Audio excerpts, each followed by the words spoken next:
बच्चों, आज हम देखेंगे नागरिक शास्त्र का पाठ पहला, हमारा सामाजिक जीवन। यह पाठ हमने कल स्टार्ट किया था, ठीक है। पेज नंबर 59 हो गया था, 59। 60 पेज नंबर पे आइएगा। ये देखिए, पेज नंबर 60, ठीक है। 60 पेज नंबर पे आइए। यहाँ पे देखिए, बोलो और लिखो। हमारा कल तक क्या क्या हुआ था वो देख लेते हैं पहले। इसमें देखिए, हमने देखा था मनुष्य को समाज की आवश्यकता क्यों होती है। हमने पहले के ज़माने के जो मानव थे, उनका जीवन कैसे था वो भी हमने समझा था। आज के इन प्रेजेंट पे लोग कैसे जी रहे वो भी हमने देखा था। इसमें हमने मनुष्य को समाज की आवश्यकता क्यों अनुभव हुई और मनुष्य में समाजशीलता मतलब 1.1 एंड 1.2 हमारा हो गया था।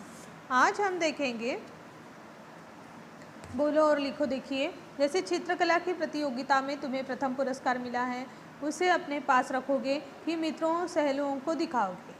आपको पुरस्कार मिला है, प्रथम पुरस्कार, तो आप उसको अपने पास रखोगे या मित्र सहेलियों के साथ वो अपना जो आनंद है वो शेयर करोगे, ठीक है। तुम्हारे पुरस्कार के प्रति उनसे तुम किस प्रकार की प्रतिक्रिया की अपेक्षा करती हो।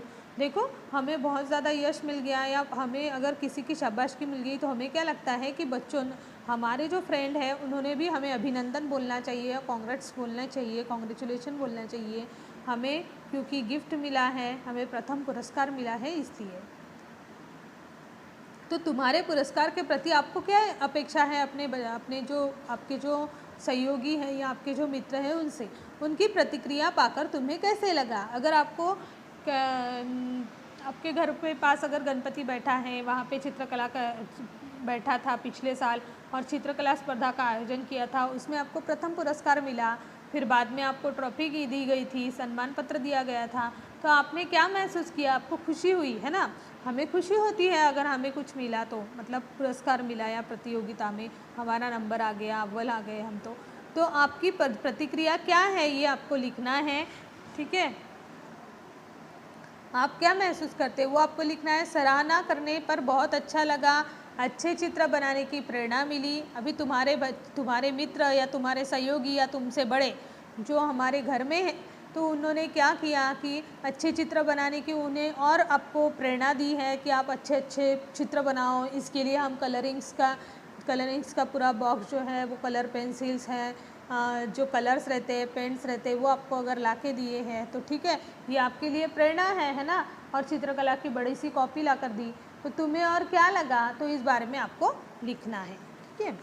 ये आपके लिए क्वेश्चन है, आपको ही लिखना है। अभी देखते हैं, तुम जानते हो कि भोजन, वस्त्र, आवास, शिक्षा और स्वास्थ्य हमारी मूलभूत आवश्यकताएं हैं। भोजन करना, वस्त्र प्रदान करना, आवास और शिक्षा और स्वास्थ्य, मतलब आपका अगर स्वास्थ्य अच्छा नहीं रहेगा, आपकी तबीयत अच्छी नहीं रहेगी तो आप अच्छे से नहीं रह सकोगे। इसलिए भोजन करना है, वस्त्र, आवास, शिक्षा, एजुकेशन लेना और स्वास्थ्य हमारी मूलभूत आवश्यकताएं हैं। समाज में लोगों के परिश्रम और कौशल द्वारा वस्तुएं निर्मित होती है। शिक्षा और स्वास्थ्य विषयक सेवा सुविधाओं के कारण हम सम्मानपूर्ण जीवन भी जीते हैं। ये सारी बातें हमें समाज में उपलब्ध होती हैं। देखो, जैसे समाज में लोगों के परिश्रम और कौशल द्वारा वस्तुएं निर्मित होती है। देखो, जैसे हम जहाँ पे रहते हैं वहाँ पे हमारे आजू बाजू में छोटा सा कारखाना होता है ना, या आप समझ लो कहीं पे छोटे बड़े उद्योग धंधे भी चलते हैं। घर में ही वो लोग कुछ चीज़ें बनाते हैं, बेचते हैं। तो इस प्रकार कुछ लोग जो है वो घर में ही परिश्रम करते हैं और कौशल द्वारा वस्तुएं निर्मित होती है।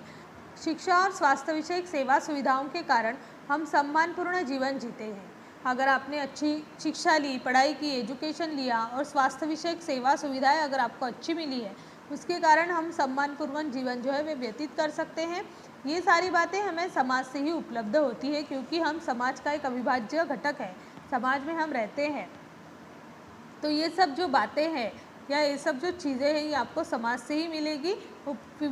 विभिन्न उद्योगों व्यवसायों से हमारी आवश्यकताएं पूर्ण होती है। विभिन्न प्रकार के उद्योग हैं, व्यवसाय, उद्योग धंधे हैं, इससे हमारी आवश्यकताएं पूर्ण होती है। जैसे हमें पढ़ाई हेतु पुस्तकों की आवश्यकता होती है। अगर हम पढ़ाई कर रहे हैं, पुस्तक ही नहीं है, जैसे मैं आपको पढ़ा रही हूँ, मेरे पास किताब ही नहीं है, तो मैं आपको बता नहीं सकूँगी कि हम पेज नंबर कौन से पेज का चल रहा है और हम क्या मतलब पढ़ रहे हैं, है ना। अभी 60 पेज नंबर पे आए तो आप कैसे करोगे, अपनी इतिहास की कॉपी का 60 पेज नंबर निकालोगे, इसमें नागरिक शास्त्र का पहला पाठ निकालोगे तो स्टार्ट करोगे। तो इस प्रकार से जैसे हमें पढ़ाई हेतु पुस्तकों की आवश्यकता होती है, पुस्तकों के लिए कागज़ की आवश्यकता होती है, इससे कागज़ निर्माण उद्योग, छापखाना, पुस्तक सिलना, जिल्द व्यवसाय आदि उद्योगों का विकास हुआ है। देखो, एक किताब के पीछे कितने सारे काम इसके पीछे हैं, जब जाके ये किताब बनती है, ये वाली किताब बनेगी। तो पुस्तकों के लिए कागज़ की निर्मित करनी पड़ेगी, ठीक है। फिर उस पर छपाई यंत्र द्वारा वो किताब जो छापेंगे, तो छापखाना, ये जो किताब है ये छापखाना जाएगी। छापखाना से पुस्तक सिलना, एक एक पेज का प्रिंटिंग होगा, प्रिंटिंग होने के बाद जैसे पुस्तक सिलना, उसको पैक करना है ना, इसमें पैक किया जाता है, स्टेपल लगाए जाते हैं, इसको छिपकाया जाता है, तो ये पुस्तक सिलना का काम होगा। और जिल्द व्यवसाय, तो इस आदि उद्योगों का विकास हुआ है। अनेक लोगों का इसमें योगदान भी है, मतलब ये अगर पुस्तक तैयार करना है तो 3 या 4 लोगों का हाथ लगता है, जब जाके ये पुस्तक जो है वो तैयार होता है, ठीक है। तो इससे समाज के विभिन्न व्यवसायों द्वारा हमारी आवश्यकताएं पूर्ण होती है। हमारे समाज में जो सारे व्यवसाय चल रहे हैं, ये छोटे बड़े उद्योग धंधे या छोटे बड़े जो काम धंधे चल रहे हैं, उसके कारण हमारी आवश्यकताएं पूर्ण होती है।